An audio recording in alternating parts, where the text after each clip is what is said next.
You know, my dear friends, we often talk about inspirational ideas or an inspirational concept from a verse in Torah. Today I want to talk about one particular mitzvah. With an introduction, one of my favorite Jewish books, or Sfarim, are the writings of the previous Rebbe.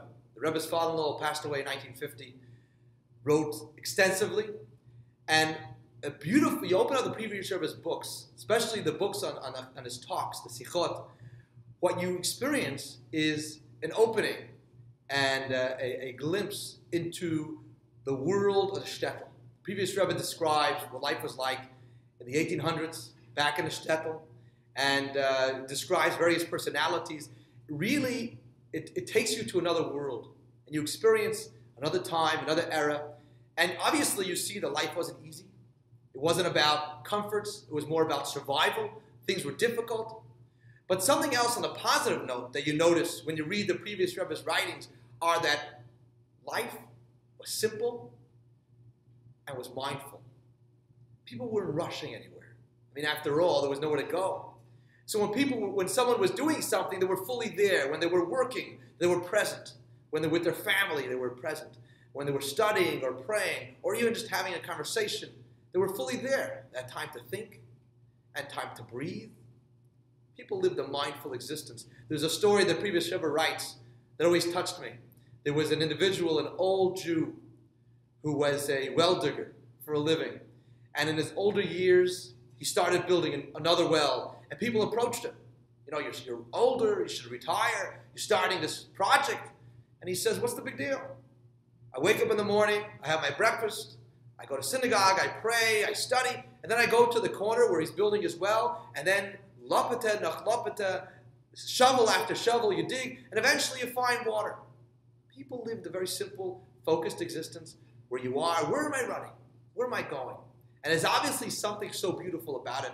And today we know it's extremely healthy.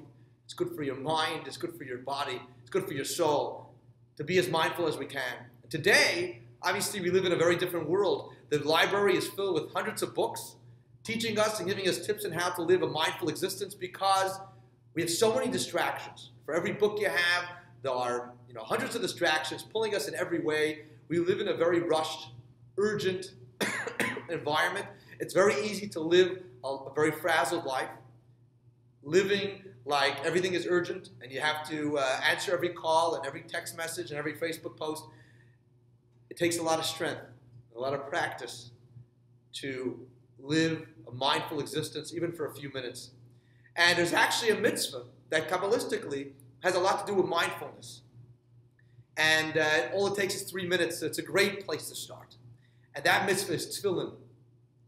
Okay, tefillin, the simple idea of tefillin, we know from the Torah that a Jewish boy, a male, at 13 years old becomes bar mitzvah, and he starts putting on tefillin. So the essential idea of tefillin are, like the foundation of every mitzvah, mitzvah is commandment, and mitzvah means connection.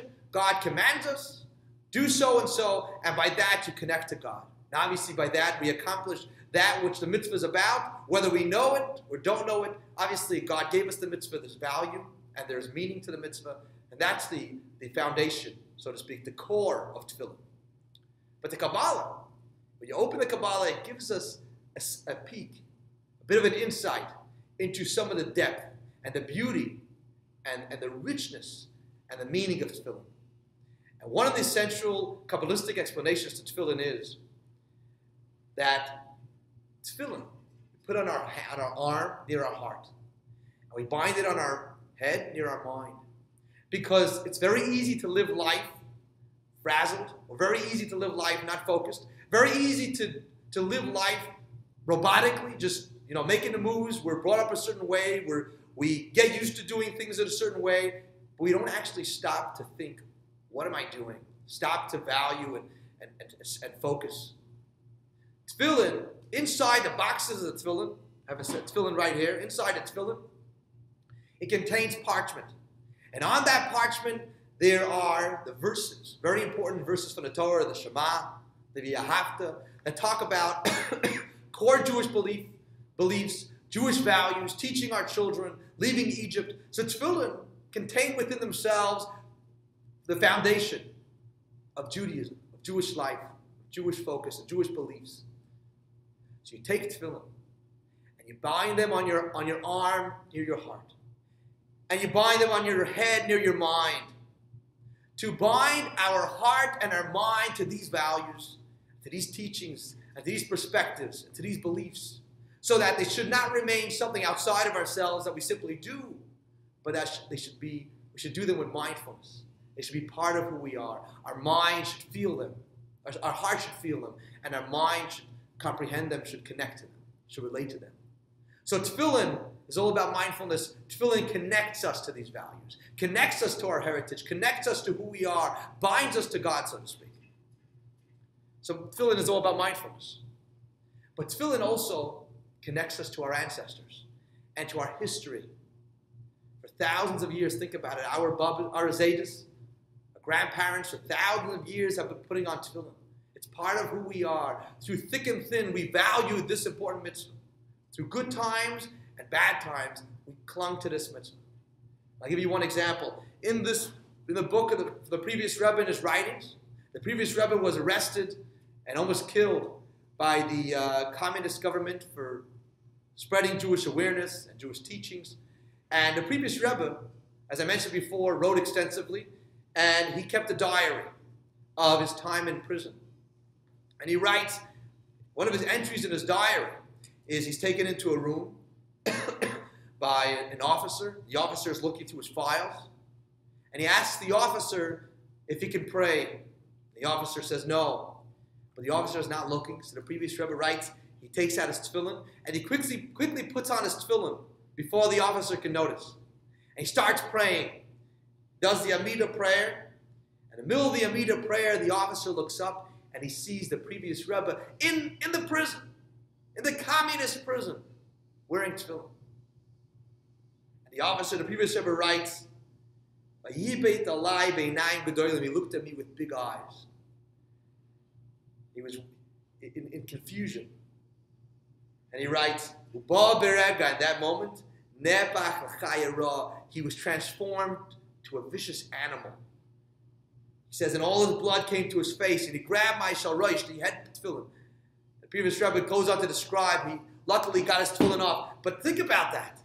Here's a man who was arrested and could be easily killed for spreading Jewish awareness and Jewish teachings. And there he is in their home, in the prison.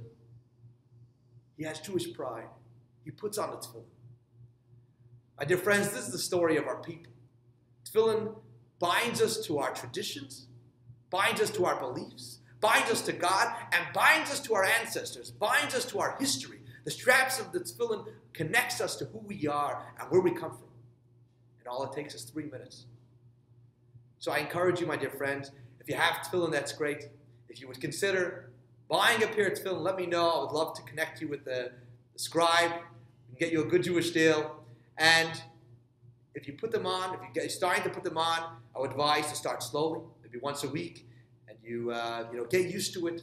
It's really a beautiful, powerful mitzvah. It has so much depth and meaning, and has such rich tradition to it. And every first and third Sunday of the month, right here at Chabad, we have the Men's Tefillin Club at 9 o'clock. We can get together, we practice together, and obviously it's coupled with some delicious Trader Joe's babka, right? Wouldn't leave home without that, and a film. So it's a great time. So it's an easy mitzvah. It's a beautiful mitzvah. Today it's an inexpensive mitzvah.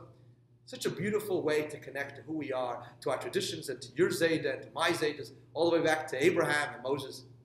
Let's tap into this energy. Shabbat Shalom.